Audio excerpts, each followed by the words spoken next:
ہم کلام کرتے تو آواز آتی ہے، اللہ کے کلام میں نہ الفاظ ہے نہ آواز ہے۔ جس کے کلام میں آواز نہیں آتی میرا نبی اس کے کلام کو بھی سنتا ہے، یہ اپنے نبی ہیں۔ اب بتاؤ ہماری طرح کیسے؟ جھگڑا اسی پر ہے، انسان ہونے پہ جھگڑا نہیں ہے، انسان تو ہے، بشر تو ہے، مگر ہماری طرح نہیں ہے۔ وہ خیر البشر ہے، سید البشر ہے۔ اب آپ کہیں گے وہ کیوں؟ وہ کہتے ہیں ظاہر میں مولانا اپنی طرح ہے۔ میں نے کہا ظاہر میں بھی اپنی طرح نہیں، کیوں؟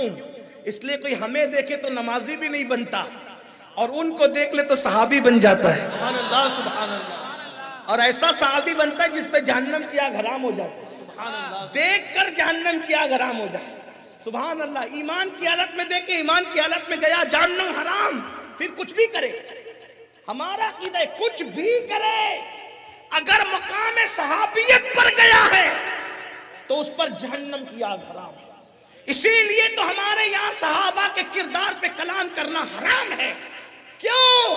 ارے جس نے خواب میں نبی کو دیکھا اس کی لوگ اتنی عزت کرتے ہیں، جس نے ماتھے کی آنکھوں سے رسول اللہ کو دیکھا اس کی کتنی عزت ہونی چاہیے۔ سبحان اللہ سبحان میرے امام اہل سنت تو ان کی عزت یوں بیان کرتے، خدا ان کو کس پیار سے دیکھتا ہے، خدا ان کو کس پیار سے دیکھتا ہے کہ جو آنکھیں ہیں محو لقائے محمد۔ لوگ کہتے چلے مان لیا ان کی آنکھیں بے مثال تھی، میں نے کہا ہاتھ، ان کے ہاتھ 5 انگلی، ہمارے ہاتھ کی 5 انگلی، میں نے کہا انگلی دیکھ، اشارہ کرے تو چاند ٹکڑے ہو، اشارہ کرے تو سورج پلٹ آئے۔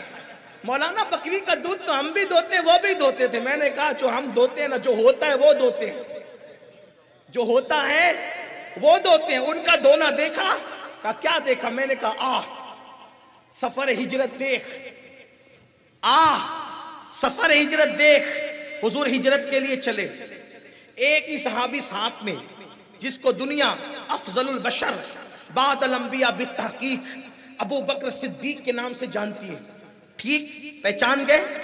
صحابہ کا امام، صحابہ میں سب سے بڑا عاشق رسول، وہ صحابی صدیق اکبر جس کے بارے میں آقا نے فرمایا سب کا ایمان ایک پلڑے میں رکھا جائے، اور ابو بکر صدیق کا ایمان ایک پلڑے میں رکھا جائے تو سب کے ایمان پر ابو بکر کا ایمان بھاری پڑ جائے گا۔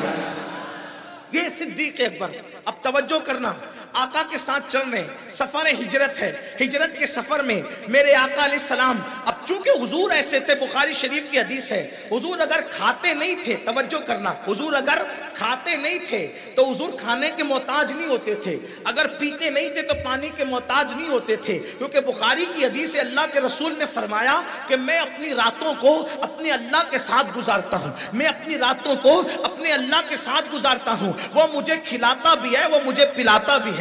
توجہ کریں، یہ بخاری کی روایت ہے، میں اپنی راتیں اپنے اللہ کے ساتھ گزارتا ہوں، وہ مجھے کھلاتا ہے، مجھے پلاتا ہے۔ گویا کہ تمہاری رات تمہارے یاروں کے ساتھ گزرتی ہے اور رسول اللہ کی راتیں اللہ کے ساتھ گزرتی ہے، جیسا کہ اللہ کی معیت خصوصی ہے۔ اللہ اکبر۔ لیکن میرے آقا کو بھوک کا احساس نہ تھا، لیکن اپنے ساتھی کے بھوک کا احساس تھا، صدیق اکبر کی بھوک کا احساس تھا۔ میرے آقا چلتے چلتے ایک مقام پر پہنچے، وہاں پر ایک جھوپڑا تھا، اس جھوپڑے میں ایک عورت رہتی تھی، اس عورت کا نام تاریخ میں، سیرت میں ام معبد بتایا گیا ہے۔ حضور ام معبد کے گھر کے پاس پہنچے، فرمایا ابو بکر اس عورت سے کہو نا کہ یہ ہمیں کھانا کھلائے۔ حالانکہ حضور کو حاجت نہ تھی، حضور کو خیال کس کا تھا؟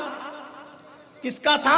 صدیق اکبر کا خیال تھا۔ تو یہ کہتے کہ ابو بکر تمہیں کھلائے تو وہ کب کھاتے اپنے محبوب کو چھوڑ کر کے، لیکن صدیق اکبر سے کہا اس کو کہو ہمیں کھانا کھلائے۔ صدیق اکبر نے اس عورت سے کہا اے خاتون ہم مسافر ہمیں کھانا کھلاؤ۔ اس عورت نے کہا اے اجنبی مسافر، میں ایک ایسی خاتون ہوں، غریب عورت ہوں، اور میں تمہیں آج کچھ کھلا نہیں سکتی کیونکہ صبح کا وقت ہے، میری ساری بکریاں میرا شوہر جنگل لے کر کے چلا گیا، یہ ایک بیمار بکری پڑی ہے جس نے کبھی بچہ نہیں دیا ہے، اور بچہ نہ دینے کی وجہ سے اس کے اندر دودھ نہیں ہے۔ اگر آپ بکریاں پالتے ہیں تو آپ کو پتا ہوگا جو بکری بچہ نہ دے وہ دودھ بھی نہیں دیتی، جب بکری بچہ دیتی ہے تبھی دودھ دیتی ہے، بانج بکری کبھی دودھ نہیں دیتی۔ تو کہا یہ بانج بکری اس نے بچہ نہیں دیا، اور پھر یہ بیمار بھی ہے، چلنے کے قابل نہیں، کھڑی ہونے کے قابل نہیں، اٹھنے کے قابل نہیں، یہ پڑی ہوئی ہے، اس لیے جنگل نہیں گئی ہے، اس کے سوا کچھ نہیں ہے۔ میرا شوہر جنگل بکریاں لے کر گیا، اگر بکریاں ہوتی تو میں دودھ دو کر تمہیں پیش کر دیتی. صدیق اکبر کا یہ جواب، صدیق اکبر کو یہ جواب دیا. سرکار نے بھی سنا تو آقا نے فرمایا اس بڑھیا سے کہو کہ یہ بکری ہمیں دے دے، ہم اسی سے دودھ نکال لیں گے. جب اس بڑھیا سے کہا ابو بکر صدیق نے کہ تم یہی بکری دے دو ہم اس کا دودھ نکال لیں گے، اس نے ہنس کے کہا اجنبی مسافر کیا تجھے معلوم نہیں کہ بانج بکریاں دودھ نہیں دیتی؟ اچھا اگر یہ دودھ والی بھی ہوتی تب بھی یہ بیمار ہے، نہ کھا رہی ہے نہ پی رہی تو دودھ کیسے دے گی؟ صدیق اکبر نے کہا میرا یار کہتا ہے تو دے دیتی کیوں نہیں؟ او دے دینا. اس کے بعد تاریخ اور سیر میں آتا ہے کہ معبد نے کہا اٹھا لے جا بکری، اور جیسے ہی اس نے کہا کہ اٹھا لے جا بکری، صدیق اکبر نے بکری کو جو پڑی ہوئی تھی اٹھایا، اللہ کے رسول علیہ السلام کے پاس لایا. حضور وہی موجود تھے. اب معبد وہ دیکھنے لگی کیونکہ حضور کا چہرہ دیکھا، چہرہ دیکھ کر ہی وہ سمجھ گئی ہے کسی جھوٹے کا چہرہ نہیں، یہ سچے کا چہرہ ہے. صحابہ کہتے ہیں اگر اللہ بالفرض قرآن کی آیتیں نازل نہ بھی فرماتا تو حضور اتنے خوبصورت تھے کہ لوگ حضور کا حسن و جمال دیکھ کر کے اسلام کی حقانیت کو قبول کر لیتے. یہ حضور کا حسن تھا، یہ حضور کا جمال تھا. جیسے معبد نے دیکھا صدیق اکبر نے بکری حضور کو پیش کی، حضور علیہ السلام نے اس کے بدن پہ ہاتھ پھیرا، وہ بکری اٹھ کر کے کھڑی ہو گئی. جیسے بکری اٹھ کے کھڑی ہو گئی معبد مکمل متوجہ ہو گئی. سرکار نے فرمایا پانی لاؤ، پانی لایا گیا. حضور نے پانی لے کر اس کے تھن کو دھونا شروع کیا. جیسے تھن کو دھویا اس میں دودھ نظر آنے لگا، اور پھر میرے آقا نے فرمایا برتن لاؤ. برتن آئے تو حضور نے دودھ دھونا شروع کیا. جب ایک برتن بھر گیا تو دوسرا برتن منگایا، دوسرا بھر گیا تو تیسرا منگایا، تیسرا بھر گیا، چوتھا منگایا، چوتھا بھر گیا، پانچواں منگایا. گویا کہ برتن منگاتے رہے. ایک مقام آیا کہ صدیق اکبر نے کہا اور برتن لا. اس نے کہا میرے گھر میں برتن ختم ہو چکے. آپ کہتے ہیں کہ ہم بھی دودھ دوتے ہیں، جس میں ہوتا ہے اس میں دوتے ہو. یہ بانج بکری کے تھن سے دودھ نکالنا مصطفیٰ جان رحمت کے ہاتھ کا معجزہ. سبحان اللہ سبحان اللہ. یہ شان ہے اپنے نبی کی. تو یاد رکھو مسلمانوں، بات طول نہ دیتے ہوئے، کیونکہ بارش ہونے کے بعد جب کپڑوں پر ہوا لگتی ہے تو آپ کو تکلیف ہو سکتی ہے. بات ختم کرتے، حالانکہ ہمارے سید صاحب نے کہا تھا کہ کم سے کم 1.5 گھنٹہ تو آپ کو بولنا پڑے گا، لیکن بہرحال میں اپنا وقت تو پورا بھی ہو رہا ہے تو میں بات سمیٹتی عرض کروں. ایسا نبی اللہ نے ہمیں دیا جس نبی جیسا کوئی نبی آیا ہی نہیں. ان کو معجزات بے شمار دیے، ان کو علم بے شمار دیا، علم غیب ان کو دیا. جیسا کہ ابھی آپ نے سنا، ان کو اللہ نے حاضر بھی کیا، ناظر بھی کیا. اس پر بھی لوگ ہم سے جھگڑا کرتے ہیں. کیا کہتے ہیں؟ حاضر ناظر پہ جھگڑا ہے، مناظرے کا چیلنج ہے. میں کوئی مناظرے کی فیلڈ کا آدمی نہیں ہوں. میں صوفیاء کرام کا غلام ہوں. صرف نواز و نصیحت ٹوٹی پھوٹی، وہ بھی ٹوٹی پھوٹی جانتا ہوں. میں ایک بات آپ سے کہتا ہوں، حاضر ناظر کا مطلب کیا؟ حاضر مطلب موجود اور ناظر مطلب دیکھنے والا. اس پہ کیا جھگڑا ہے؟ بولے یہ شرک ہے. ہم نے کہا جھگڑا نہ کرو، یہ بتاؤ. اب آپ بھی توجہ کرنا، بات سمجھ میں آئے تو قبول کرنا، نہیں سمجھ میں آئے جلسے کے بعد مجھے پکڑنا، میرے ساتھ بیٹھنا. جب تک سمجھ میں نہیں آئے میں نہیں جاؤں گا یہاں سے، ٹھیک ہے؟ لیکن آپ بات سمجھے. نبی کے بارے میں کیا ہوا؟ حاضر ناظر کہا تو بولو بھائی کیا کہا انہوں نے؟ شرک ہو گیا. یعنی تم کافر ہو گئے، اسلام سے باہر ہو گئے حاضر ناظر مان کے. اب ان سے ایک بات پوچھئے، نماز میں توجہ کرو، دھیان ہے آپ کا. نماز میں امام صاحب کہتے ہیں صفیں درست کرو، بیچ میں خالی جگہ مت رکھو. یہ ہر مکتبہ فکر کا امام کہتا ہے. بولو کہتا ہے کہ نہیں کہتا؟ ہر جماعت کا امام کہتا ہے، ہر مسلک کا امام کہتا ہے. کیا؟ کندھے سے کندھا ملاؤ، جگہ خالی مت چھوڑو. مولانا کیوں جگہ خالی نہیں چھوڑنے کا؟ کیوں جگہ خالی نہ رکھیں؟ بھائی وہ بغیر نہائے ہوئے آیا، اس کے مسینے سے بدبو آ رہی ہے، میں کیوں اس کے بازو میں کھڑا رہوں؟ اس نے 3 دن سے نہیں نہایا، میں روز نہاتا ہوں، میں کیوں اس کی بدبو سونگوں؟ کندھے سے کندھا کیوں ملاؤں؟ مولانا کہیں گے اتنے جذبات میں متا بیٹھے، اگر کندھے سے کندھا نہ ملائیں تو بیچ میں شیطان گھستا ہے. کہاں گھستا ہے؟ بات سمجھ میں آتی ہے؟ آپ کو برا تو نہیں لگ رہا ہے؟ کہاں گھستا ہے؟ بیچ میں. بولو بھائی شیطان گھستا ہے. اور کرتا کیا ہے؟ دونوں کے دل میں وسوسے ڈالتا ہے، برائی پیدا کرتا ہے، جدائی پیدا کرتا ہے، بغض و کینہ پیدا کرتا ہے. یہی کرتا ہے. اب مولانا بتاؤ کہ جو اصلی شیطان ہے وہ کتنے ہیں؟ آپ کی معلومات میں کتنے ہیں شیطان؟ بولو بھائی، پریشان ہو جاتے ہو، بولو نا، کتنے جتنے اتنے بول دو، یہی تو اصلاح کی جگہ ہے۔ کتنے ہیں شیطان؟ بولو بھائی، ایک ہے شیطان، ٹھیک ہے نا؟ وہ شیطان، اس کی ضروریت بھی ہے، اس کی اولاد بھی، لیکن اصلی شیطان کون ہے؟ اصل شیطان ایک، باقی سب اس کی بولو نسل ہے، ٹھیک؟ تو یہ جو شیطان وسوسہ ڈالنے کے لیے آتا ہے، جو بھی شیطان ہے، اس کو یہ پتا کیسے ہے کہ 1:30 بجے کی جماعت لاڈنو کی جامع مسجد میں ہے؟ کسی نے بتایا اس کو؟ وہ مسجد میں رہتا تو نہیں ہے، وہ تو نماز کے وقت ہی آتا ہے۔ اور پھر ایک بات یہ توجہ کرنا، میں خاص بات کہہ رہا ہوں، ایک اور بات، 1:30 بجے کی جماعت ہے، پالی میں 2 بجے کی ہے، اجمیر شریف میں 2:15 بجے کی ہے، مالیگاؤں میں 1:45 بجے کی ہے، سب جگہ ٹائم الگ الگ، اور جا کون رہا ہے؟ وہی شیطان۔ ہر جگہ کہاں جا رہا ہے؟ وہی شیطان۔ وسوسہ کرنے کون جا رہا ہے؟ وہی شیطان۔ اس کو اپنے علم غیب بھی مان لیا نا، مانا کہ نہیں مانا؟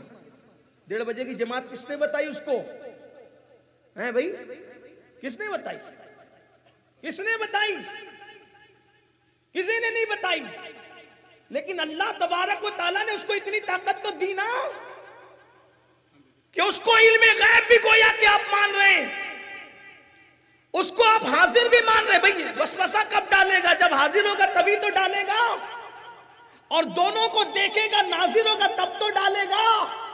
تو پتا چلا جب یہ بات ہم نے کہی کہ شیطان وسوسہ ڈالتا ہے، شیطان موجود ہے، شیطان وسوسہ ڈالتا ہے، شیطان موجود ہے، شیطان وسوسہ ڈالتا ہے، شیطان موجود ہے، شیطان دیکھ بھی رہا ہے، یہ ساری چیزیں کہاں تو کسی کو اختلاف نہیں ہوا، کسی کو کوئی ٹینشن نہیں ہوا، اس پہ کوئی مناظرہ نہیں ہوا، اس پہ کوئی جھگڑا نہیں ہوا، اس پہ کوئی فساد نہیں ہوا۔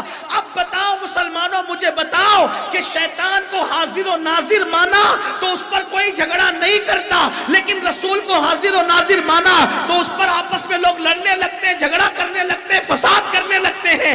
اب بتائیے کتنی افسوس کی بات ہے، لیکن یہ مقدر کی بات ہے، کوئی مردود کے لیے مان رہا ہے اور کوئی محبوب کے لیے مان رہا ہے۔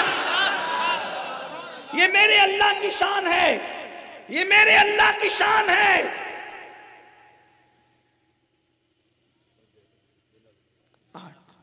یہ میرے اللہ کی شان ہے، جب وہ مردود کو اتنا عطا کرتا ہے، جب وہ مردود کو اتنا عطا کرتا ہے تو وہ محبوب کو کتنا عطا کرتا ہے۔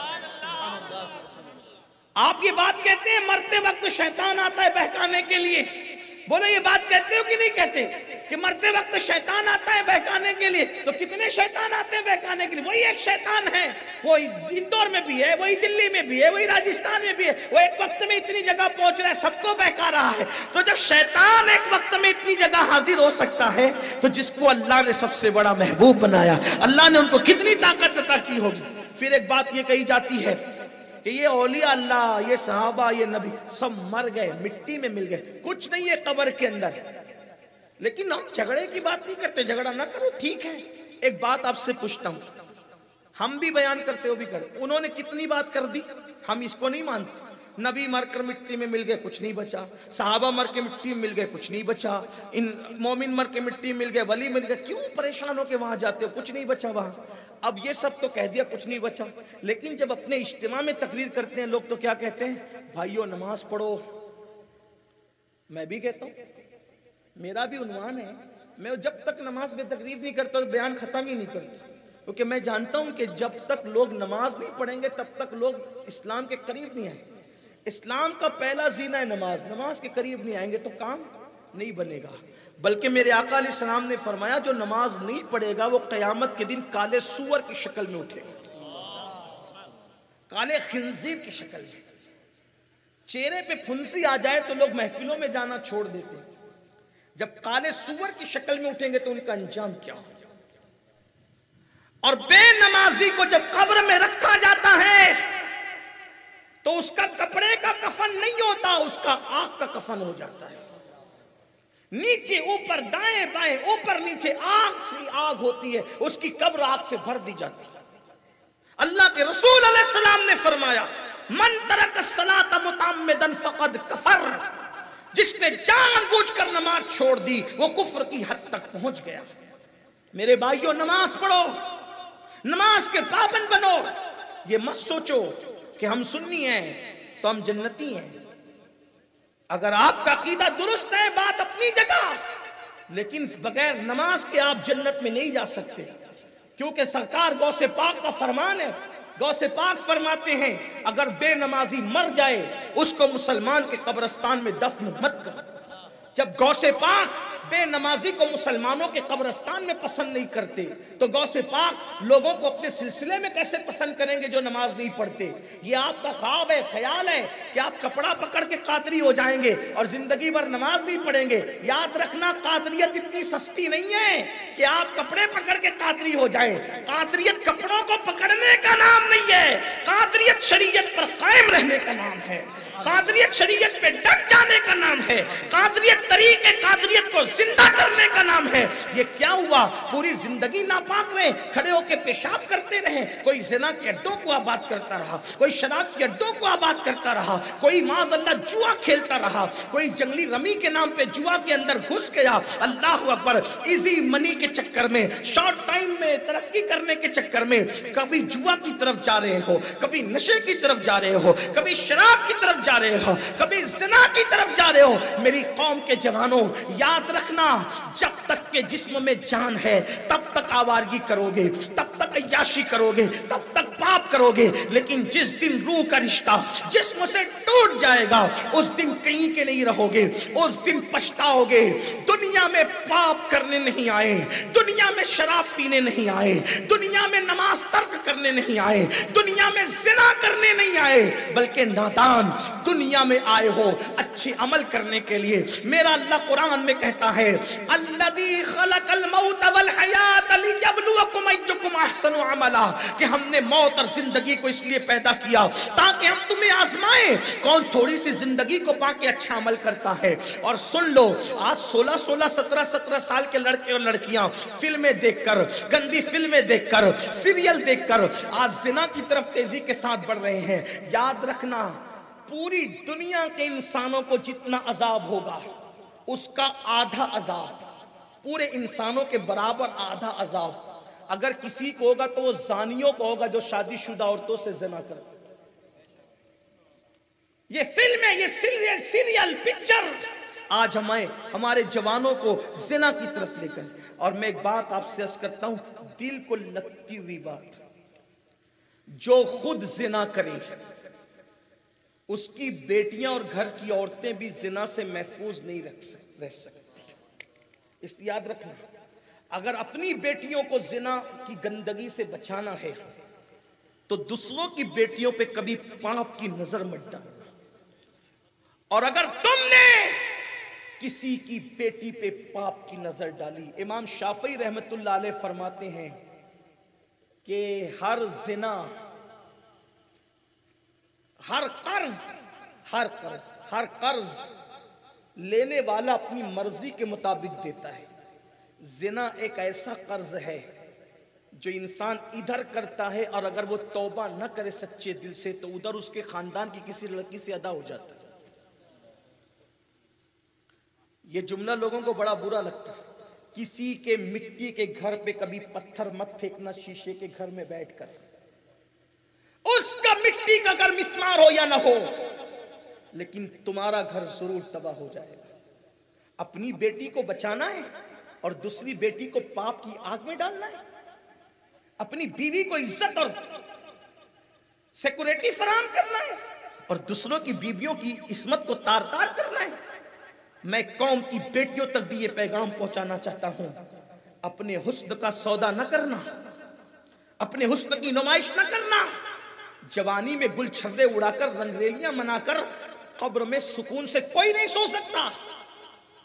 یاد رکھو، اللہ تعالیٰ نے جنت کے دروازے پہ لکھا ہے جنت دیوسوں کے لیے حرام ہے، حرام۔ پوچھا دیوس کون ہے؟ تو کہا جس گھر کی عورتیں پاپ کرے، بے پردہ گھومے اور اس گھر کے مرد منع نہ کرے وہ مرد دیوس ہے، دیوس۔ ان پر جنت حرام کر دی گئی۔ آج بیٹیاں بے پردہ ہیں، آج بیٹیاں بے پردہ ہیں، خواتین آدھی آستین کے کپڑے پہن رہی ہیں، پتلے اور باریک لباس پہن رہی ہے، سیریلوں کے طریقے پہ چل رہی ہے۔ میں خواتین سے کہتا ہوں سیریل کے طریقے پہ چلنے میں کامیابی نہیں ہے، بلکہ سیدہ فاطمہ کے نقش قدم پہ چلنے میں کامیابی ہے۔ اگر چاہتے ہو کہ تمہارے گھر میں ڈاکو، اچک، لٹیرے، زانی، شرابی، پاپی، ملک اور ملت کے لیے اور لوگ پیدا نہ ہو، بلکہ آپ کے گھر میں غلام حسین پیدا ہو، تو تمہیں سیدہ فاطمہ کے نقش قدم پہ چلنا ہوگا۔ اور سیدہ فاطمہ اس خاتون کا نام ہے۔ محرم میں لوگ مجھ سے کہہ رہے تھے کہ کیوں سید صاحب آپ کہتے ہیں حسین بے مثال ہے، حسین جیسا کوئی پیدا نہیں ہو سکتا، تو آخر آپ یہ بات اتنی بڑی کیوں کہتے ہیں، مبالغہ کرتے؟ میں نے کہا واللہ آپ اس بات پہ توجہ دیں، حسین جیسا پیدا ہونے کے لیے کوئی فاطمہ جیسی ماں چاہیے، کوئی علی جیسا باپ چاہیے، کوئی محمد الرسول اللہ جیسا نانا چاہیے، کوئی خدیجہ جیسی نانی چاہیے۔ جب حسین پیدا ہوتے ہیں، حسین کی پیدائش کے لیے بابا ہو تو کعبے میں پیدا ہونے والا، اور ماں ہو تو رسول اللہ کے گھر میں پیدا ہونے والی، اور جس کا نانا سید الانبیاء ہوتا حسین بنتے ہیں۔ سبحان اللہ سبحان اللہ۔ تب حسین بنتے ہیں۔ اب تو لا علی لا کے بتا، علی لا کے بتا، بتا سکتا ہے؟ سیدہ فاطمہ جیسی ماں لا کے بتا، لا سکتا ہے؟ نہیں لا سکتا۔ پھر حسین کیسے پیدا کرے گا؟ جب بیج ہی ختم ہو گیا تو پودا کیسے اگائے گا؟ جب وہ کھیتی تیری نظروں سے اوجھل ہو گئی، کیونکہ ہر زمین میں ہر بیج نہیں بویا جاتا، یہ ہے تو نیزے پہ قرآن پڑھنے والا قاری سیدہ فاطمہ کی گود میں آتا ہے۔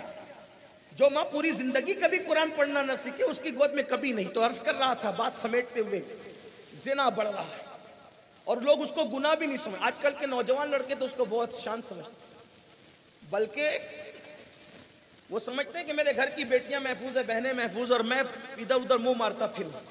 یاد رکھنا قبر میں جو عذاب ہے وہ تو ہے ہی ہے، دنیا میں بھی اس کا عذاب۔ نمبر 1، زنا کرنے والوں کی روزی کو اللہ تنگ کرتا ہے، چہرے سے نورانیت اٹھا لیتا ہے، اور اس کی زندگی بھی اللہ شارٹ کر دیتا ہے، تنگ کر دیتا ہے۔ نہ جاؤ اس راستے، انہو کان فاحشہ، بلکہ قرآن نے ولا تقربوا الزنا، زنا کے قریب بھی مت جاؤ۔ جو راستے وہاں تک لے جاتے ان راستوں پر بھی مت جاؤ۔ ولا تقربوا الزنا انہو کان فاحشہ وساء سبیلا، یہ غلط راستہ ہے، برا راستہ ہے، فحش راستہ ہے، اس کے قریب نہ جاؤ۔ تو میں کہہ رہا تھا کیا، اگر کوئی زنا کرے اس کے گھر کی عورتیں بھی محفوظ نہ رہے گی، مگر یہ کہ وہ سچی توبہ کرے، اور اگر کوئی پاک دامن ہو اس کی گھر کی عورت پہ کوئی کبھی آنچ نہیں آئے گی انشاءاللہ۔ یہ 2 مثالیں بیان کر کے اپنے اصل عنوان کی طرف آگے بات ختم کرنا۔ توجہ کرنا، آج کل کے کچھ لڑکے کیا کرتے ہیں پتہ ہے، اگر کوئی ساتھی ناجائز کام کر رہا ہے تو وہ اس کا سپورٹ کرتے ہیں اور اس کو دوستی کا حق تصور کرتے ہیں۔ دوستی یہ نہیں کہ ناجائز کام میں اس کا سپورٹ کرو، سچے دوست کی پہچان اللہ کے رسول فرماتے سچے دوست کی پہچان یہ ہے کہ جب تو غلط کر تو تیرا دوست تجھے ٹوک کر کے گناہ سے بچا لے، یہ سچا دوست۔ زنا کی طرف جا رہے ہو دوست سپورٹ کر رہا ہے، وہ دوست نہیں دشمن ہے۔ نشے اور شراب کی طرف جا رہے وہ سپورٹ کر رہے، دوست نہیں دشمن ہے۔ ایسے سے بچو، یہ گندے لوگ ہیں۔ 2 دوست تھے، بڑی محبت تھی۔ ایک دوست نے دوسرے دوست سے کہا یار ایک لڑکی ہے اس سے نا میرا دل لگ گیا ہے، میں اس سے پیار کرنے لگا، تو میرا سپورٹ کرے گا؟ کہا کون سی لڑکی؟ کہا یار وہ امام صاحب کی بیوی، اپنی مسجد کے جو امام صاحب ہیں بہت خوبصورت ہے، اس کی بیوی، اس سے دل لگ گیا۔ یہ امام نہ نماز پڑھانے کے بعد مسجد سے گھر چلا آتا ہے، میں اپنا کام نہیں کر پاتا، اگر تو میرا سپورٹ کر تو میں اپنی خواہشات اس سے پوری کروں۔ اب معاشرے میں سب سے حقیر تو کس کو گنا جاتا ہے؟ امام کو۔ اگر امام کر بھی لے گا تو کیا کر لے گا؟ 1000 ہمارے قصور ہوں گے، اس نے کرنا کیا ہے؟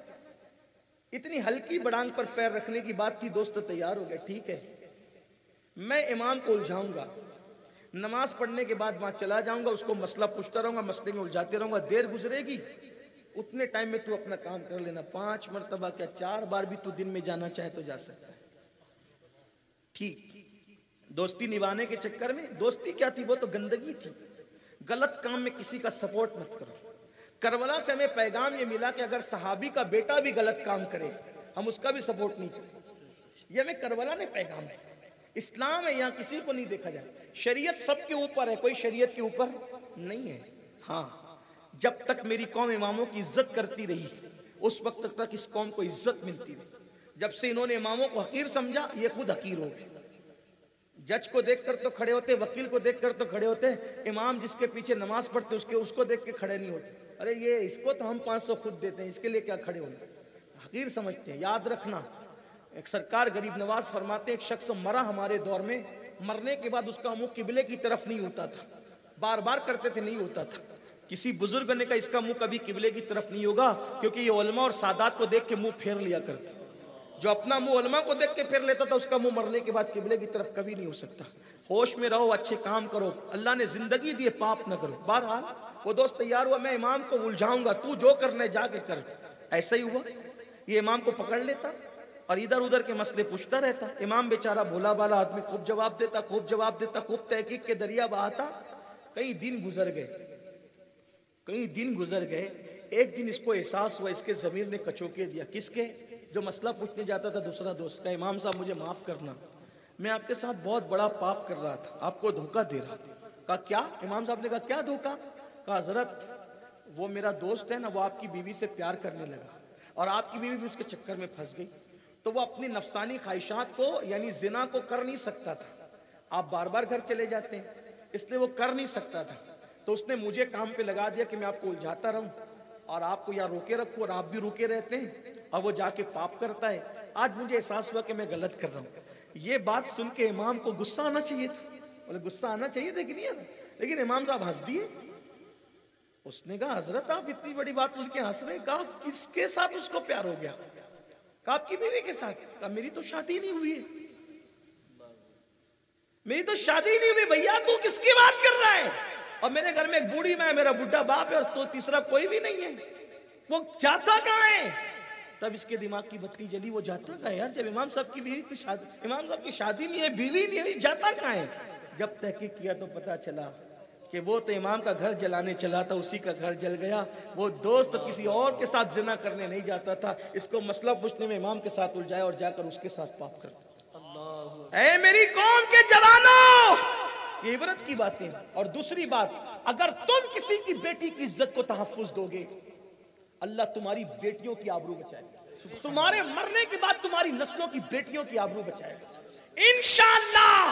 یہ فقیر قادری اپنے اللہ رسول کے فرمان پہ یقین کرتے ہوئے آج تمہیں گارنٹی دے رہا ہے، اگر تم نے کسی کی بیٹی کی آبرو کو تار تار کرنے کی بجائے، بیوی کی آبرو کو تار تار کرنے کی بجائے عزت کو تحفظ دیا، اللہ قیامت تک تمہاری بیٹیوں کی عزت اور آبرو کو تحفظ عطا فرمائے گا. کیونکہ میرے نبی نے فرمایا کما تدین تدان، تم جیسا کرو گے تمہارے ساتھ ویسا ہی کیا جائے گا. آپ کو اتنا بتا دوں دل کے کانوں سے، اگر آج سے پہلے کسی نے زنا کیا، پاپ کیا، کسی لڑکی سے ناجائز تعلقات قائم کر کے اس کے جسم سے کھیلا ہے، آج سچے دل سے توبہ کر. توبہ ہر مرض کا علاج ہے. بلکہ کافر بھی توبہ کرے تو وہ مومن ہو جاتا ہے، کلمہ پڑھ لے تو اگر گنہگار توبہ کرے پھر اس کے ساتھ یہ نہیں ہے. عذاب بہت بڑا ہے اور اتنا بڑا درد بھی ہے. جب پاپ کرنا جوانی میں اچھا لگتا ہے، جب بڈھے ہو کر کے پتہ چلتا ہے نا پوتی کے ساتھ ایسا ہوا، بیٹی کے ساتھ ایسا ہوا، نواسی کے ساتھ، تو آدمی کا دل چاہتا ہے کہ میں زندہ کیوں ہوں. تو یہ دکھ کب ملتے ہیں؟ قدرت انسان کو گناہ کی سزا اس وقت دیتی ہے جب انسان گناہ کر کے بھول جاتا ہے. اس لیے کسی کو پاپ کی نظر سے مت دیکھو. اس سلسلے میں ایک روایت سن لیں، حکایت سن لیں. ایک لڑکی تھی، اس کی 2 بہنیں اور تھی، یعنی وہ 3 بہنیں تھی کل.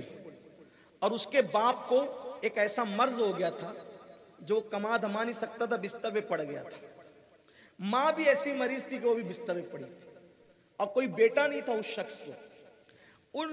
وہ لڑکی اتنی حساس طبیعت کی تھی کہ ماں باپ کا علاج کرنا چاہتی تھی لیکن علاج کر نہیں پا رہی تھی کیونکہ وہ اتنا کما نہیں پاتی تھی کہ علاج کر سکے. دوائیاں مہنگی ہوتی ہیں نا، آج کل کوئی بیمار پڑ جائے تو آدمی پریشان سا ہو جاتا ہے.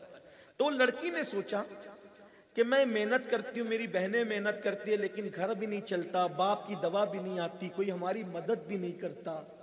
کیا کریں گے؟ تو اس نے سوچا کہ ایک آسان کاروبار ہے کہ چلو مارکیٹ میں جہاں عورتیں اپنا جسم بیچتی ہے میں بھی اپنا جسم بیچنا شروع کروں، کم سے کم ہماری غربت تو دور ہوگی جب کوئی مدد نہیں کرتا تھا۔ آگے کی بات کرنے سے پہلے میں آپ حضرات سے کہتا ہوں، آپ بہنوں سے کہتا ہوں، یہ جو ہمارے مسلم معاشرے میں لاجوں میں جسم بیچنے والی بچیاں پیدا ہوتی ہیں یا بھاگنے والی بچیاں پیدا ہوتی ہیں، میں ان کی تائید نہیں کر رہا ہوں، لیکن وہ یوں ہی نہیں بھاگتی، کسی کا ہاتھ پکڑ کے بھاگ رہی ہے، جسم بیچ رہی ہے لاجوں میں، ایسے ہی نہیں ہوتا۔ غربت انسان کو مجبور کرتی ہے، اور جب غربت میں ہم ایک دوسرے کی مدد نہیں کرتے نا تو ایسے جرائم پیشہ بچیاں اور ایسے جرائم پیشہ لوگ ہوتے ہیں۔ ہر غریب ایسا نہیں ہوتا، لیکن بعض لوگ صبر والے نہیں ہوتے تو وہ غلط راستے پہ چلے جاتے، ورنہ ہر عورت ایسی نہیں ہوتی۔ 99% عورتیں صبر والی ہوتی ہیں، وہ صبر کر جاتی ہے، لیکن 1% ایسا ہوتا ہے کہ ہم مدد نہیں کرتے اس لیے یہ سب کچھ ہوتا ہے۔ آپ کیوں مدد نہیں کرتے؟ بڑی معذرت کے ساتھ لاڈنو والوں ایک بات کہنا چاہتا ہوں، اگر معاف کر سکتے ہو تو معاف کر دینا، اگر نہیں معاف کر سکتے تو میری بات مت ماننا، یہی چھوڑ دینا۔ آج ہم اپنے پیروں کے گنبد 2-2 کروڑ کے بنا رہے ہیں، ہم مسجدوں کے مینار 2-2 کروڑ کے بنا رہے ہیں، ریس لگی ہوئی ہے، فلاں گاؤں کے اندر مسجد کا مینار اتنا بڑا ہے تو ہم اتنا بڑا بنائیں، فلاں علاقے میں مسجد اتنی بڑی ہے تو ہم اتنی بڑی بنائیں، گاؤں ہے 300 گھروں کا اور مسجد بن رہی ہے 2000 لوگوں کی، سونی پڑی ہوئی ہے۔ میں نہیں کہتا کہ مسجد نہ بناؤ، لیکن جو ضرورت ہے اتنی بناؤ، اپنے مرشدوں کا گنبد بھی بناؤ، لیکن اتنے قیمتی نہ بناؤ، جتنی ضرورت ہے اتنا بناؤ۔ کیوں؟ اس لیے کہ اب بھی تمہارے معاشرے میں بہت سی بچیاں ایسی ہیں جن کی شادی کے لیے پیسے نہیں ہے، وہ سسکیاں لے رہی ہے۔ واٹس ایپ پہ اگر کوئی میسج آ جاتا ہے کہ لڑکی فلاں کے ساتھ بھاگ گئی تو تم ایک دوسرے کو دیکھو لڑکیاں بھاگ رہی ہے، کیوں بھاگ رہی ہے؟ تم ذمہ دار نہیں ہو؟ جب وہ بغیر شادی کے پڑی ہوئی تھی گھر میں سسکیاں لیتے ہوئے، کس نے اس کی خبر لی؟ کس نے اس کی مدد کی؟ کوئی مدد نہیں کی۔ اب درد بھری باتیں جلسے میں کرتے ہو، منافقت کرتے ہو۔ اگر ہم مدد کر دیتے اس بچے کی تو وہ کسی غیر کے ساتھ بھاگنے کی شوقین نہ تھی۔ تم نے اس کو تو بہو نہیں بنایا نا، کیونکہ تم تو بہو بنانے نکلتے ہو تو مالدار ڈھونڈتے ہو، تم بہو بنانے کے لیے نکلتے ہو تو دولت ڈھونڈتے ہو، مال ڈھونڈتے ہو۔ کبھی سوچا کسی غریب کی بیٹی کے سر پہ پلو ڈال دوں گا، مالدار جہیز دے کے بھیجے گا، غریب دعا دے کے بھیجے گا۔ جہیز ختم ہو سکتا ہے لیکن غریب کی دعا کبھی ختم نہیں ہو سکتی، نسلوں تک اس کا اثر رہے گا۔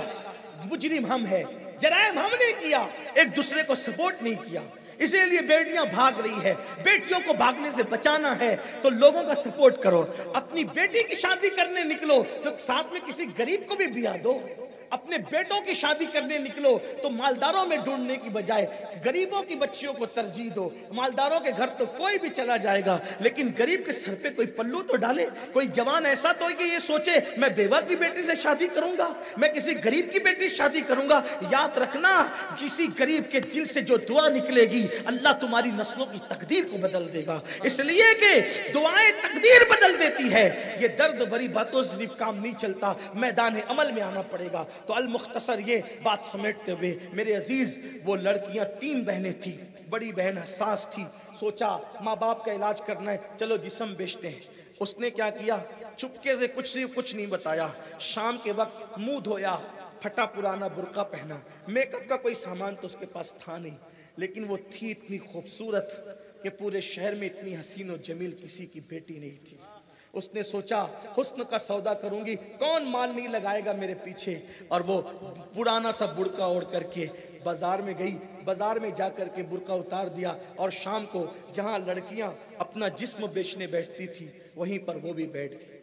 لیکن اس نے دیکھا کہ جو مالدار آتا ہے اس کے قریب آ کر پتہ نہیں کیا ہو جاتا ہے کہ اس کی نظریں جھک جاتی ہیں۔ جو آیا، جو مرد آیا، نظریں جھک گئی، آگے گیا، کسی کو اٹھا لے گیا، کسی کو اٹھا لے گیا۔ یہ سوچنے لگی یہ ان میں کوئی بھی مجھ سے زیادہ خوبصورت نہیں ہے، کیا میں لوگوں کو دکھ نہیں رہی ہوں؟ پھر اس نے اپنا مزید چہرہ کھولا کہ اب کوئی دیکھے گا۔ اس طریقے سے آدھی رات گزر گئی اور پوری مارکیٹ لڑکیوں سے خالی ہو گئی، یہ اکیلی بچی، اور اس کے پاس آنا تو دور کی بات، اس پر کسی کی نظر تک نہیں اٹھی۔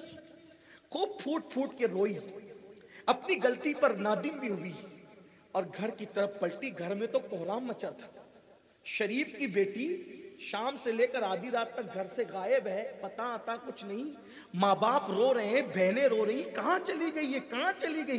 جب آدھی رات کے بعد دروازے پہ دستک ہوئی تو باپ نے دل پکڑا، ماں نے دل پکڑا، ہوگا کیا؟ دروازہ کھولا گیا تو بیٹی آئی۔ آنے کے بعد باپ نے رندیائی ہوئی آواز میں پوچھا، کہاں گئی تھی کم بخت بتائے بغیر؟ ماں اور باپ کے قدم پکڑ کر اس لڑکی نے کہا، پہلے معاف کر دو پھر بتاؤں۔ کہا معاف کیا لیکن بتا کہاں گئی تھی؟ تو کہا کہ ایسی جگہ گئی تھی کہ میں تو گئی تھی برائی کرنے، لیکن قسمت نے مجھے برائی سے روک دیا، میرے رب نے کرم فرمایا، احساس کے ساتھ آئی ہوں۔ کیا ہوا کیا؟ کہا کہ میں نے سوچا آپ کی دوا کے لیے، ماں کی دوا کے لیے، گھر کے خرچے کے لیے کوئی مدد نہیں کرتا، آج میں اپنا جسم بیچ کر کے پیسے کماؤں گی اور اپنے ماں باپ کی غربت کو دور کروں گی، ماں باپ کو موت سے بچاؤں گی، ان کی زندگی کے لیے، ان کی صحت کے لیے علاج کروں گی۔ باپ نے اتنا سنا تو دل پکڑا، پھر کہا کیا ہوا پھر؟ کہا بابا اللہ کی عزت کی قسم، اللہ کی عزت کی قسم، مصطفیٰ جان رحمت کی ختم نبوت کا عہد، بابا میں بیٹھی رہی آدھی رات تک، لیکن جو بھی جوان آتا اس کی نظریں میرے پاس آ کر کے جھک جاتی، کسی نے مجھے نظر اٹھا کے دیکھا بھی نہیں، میں ناکامی پہ رو پڑی، لیکن وہ میری ناکامی نہیں بلکہ کامیابی تھی۔ باپ نے بیٹی کو سینے سے لگا کے کہا، میری بیٹی تو آدھی رات نہیں، اگر وہ اپنی زندگی کی 1000 راتیں بھی اس بازار میں بیٹھی رہتی تو انشاءاللہ تجھ پر کوئی پاپ کی نظر نہ اٹھاتا، مجھے یقین تک کوئی نہ اٹھاتا۔ کہا بابا کیوں؟ کہا اس لیے بیٹی کہ تیرے باپ نے کبھی کسی عورت کو پاپ کی نظر سے نہ دیکھا، جب تیرے باپ نے کسی پر غلط نظر نہیں اٹھائی تو اس کی بیٹی پر غلط نظر کون اٹھا سکتا ہے؟ کیونکہ میرے نبی کا فرمان ہے، کما تدین تدان، تم جیسا کرو گے تمہارے ساتھ ویسا ہی کیا جائے گا۔ میری بیٹی، مجھے یقین ہے میری بیٹیوں کی آبروؤں سے کھیلا نہیں جائے گا۔ اے میری قوم کے جوانوں، نکلو اس گندگی سے، یہ وہ پاپ ہے کہ لمحوں کے گناہوں نے صدیوں کی سزا پائی، نکلو اس خرابی سے، انشاءاللہ توبہ کرو گے، اللہ تعالیٰ آج بھی تمہاری بہن بیٹیوں کی عزت کی حفاظت کرے گا، ورنہ یاد رکھنا اگر پاپ کرتے رہے تو تباہ ہو جاؤ۔ جہاں گناہ ہے وہاں فنا ہے، جہاں زنا ہے وہاں فنا ہے۔ تو میں جو بات کرنے چلا تھا بیچ میں بات آ گئی کہ لوگ کہتے ہیں، توجہ کرے بات ختم کر، لوگ کہتے ہیں نبی قبر میں نہیں، صحابہ قبر میں نہیں، ولی قبر، یہ سب مر کے مٹی میں ختم ہو گیا، خاک ہے کچھ نہیں۔ پھر لوگ اس پہ بھی کیا کہتے ہیں، نماز پڑھو۔ میں نے بھی کہا نماز نہیں پڑھو گے تو کیا ہوگا؟ یہ ہوگا اگر فجر نہیں پڑھو گے تو ظہر تک سانپ ڈسے گا، ظہر نہیں پڑھو گے تو عصر تک ڈسے گا، عصر نہیں پڑھو گے تو مغرب تک ڈسے گا، مغرب نہیں پڑھو گے تو عشاء تک ڈسے گا، عشاء نہیں پڑھو گے تو کب تک ڈسے گا؟ فجر تک۔ اور یہ سلسلہ کب تک چلے گا؟ قیامت تک۔ کب تک چلے گا؟ کب تک چلے گا؟ یہی بولتے ہیں، اس پہ ہم بھی متفق ہیں، لیکن آپ سے پوچھتے ہیں جو عذاب ہوگا قبر میں قیامت تک، شرابی پر، زانی پر، بے نمازی پہ، کس پہ عذاب ہوگا؟ مٹی پہ ہوگا، پتھر پہ ہوگا کہ انسان پہ ہوگا؟ بولو بھائی کس پہ ہوگا عذاب؟ بات سمجھ میں آتی ہے؟ کس پہ ہوگا عذاب؟ اچھا مردے پہ ہوگا یا زندہ کر کے ہوگا؟ بولو بھائی۔ تو شرابی، زانی، بے نمازی قیامت تک قبر میں موجود ہے تبھی تو عذاب ہوگا؟ بولو بھائی بات سمجھ میں آتی کہ نہیں؟ شرابی، زانی، بے نمازی قبر میں ہے، زندہ ہے، موجود ہے، تبھی تو عذاب ہو رہا ہے ان پر۔ حیرت کی بات ہے لوگ بے نمازی کو قبر میں موجود اور زندہ مانتے ہیں اور غوث اعظم کو قبر میں زندہ اور موجود نہیں مانتے۔